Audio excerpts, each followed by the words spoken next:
હવે આગળ વાત ગુજરાતના રાજ્યમાં વરસાદને લઈને હવામાન નિષ્ણાંત અંબાલાલ પટેલે નવી આગાહી વ્યક્ત કરી છે।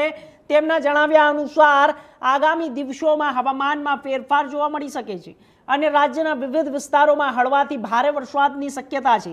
સાથે જ ખેડૂતોને પાક સંરક્ષણ અંગે પણ ખાસ સલાહ આપવામાં આવી છે। હવામાન નિષ્ણાંતના અંબાલાલ પટેલના જણાવ્યા અનુસાર ગુજરાતના કેટલાક વિસ્તારોમાં જ્યારે આગામી દિવસોમાં વરસાદી ઝાપટા પડી શકે છે। જોઈશું આ એક રિપોર્ટમાં। આશ્લેષા નક્ષત્રમાં આવ્યો છે। આજે લગભગ પવન ફૂંકાવાની શક્યતા રહેશે અને આશ્લેષા નક્ષત્રમાં વરસાદ ના થાય તો ઘણા સમય વરસાદ ના થાય તો પવન ફૂંકાતો રહેતો હોય છે। આશ્લેષા નક્ષત્રમાં ગરજા અને વાદળો આવે છે, વરાપ થવાની પણ શક્યતા રહેશે। જ્યાં જળ વરાપ છે ત્યાં પાણીનો નિકાલ પણ થઈ શકશે। પરંતુ આશ્લેષા નક્ષત્રમાં લગભગ હવે જોવા જઈએ તો 5મી ઓગસ્ટથી હવામાનમાં પલટો આવશે। તારીખ 8 ઓગસ્ટથી 15 ઓગસ્ટ વચ્ચે વરસાદ થવાની શક્યતા રહેશે। બંગાળના ઉપસાગરના કારણે વરસાદ થવાની શક્યતા રહેશે। દક્ષિણ ગુજરાતમાં ભારે વરસાદ ઝાપટા પડવાની શક્યતા રહેશે। ઉત્તર ગુજરાતના ભાગોમાં હળવાથી લઈને 3 કે 4 ઇંચ સુધીનો વરસાદ થવાની શક્યતા રહેશે। મધ્ય ગુજરાતના ભાગોમાં પણ હળવાથી લઈને 3 કે 4 ઇંચ સુધીનો વરસાદ થવાની શક્યતા રહેશે। કચ્છના ભાગમાં વરસાદ થવાની શક્યતા રહેશે। સૌરાષ્ટ્રના ભિન્ન ભાગોમાં પણ વરસાદ થવાની શક્યતા રહેશે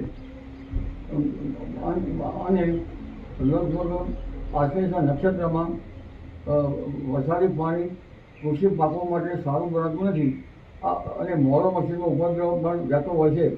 એટલે આશ્લેષા નક્ષત્રમાં વરાપ થયે ખેડૂત ભાઈએ કૃષિ કાર્યો કરવા રહે।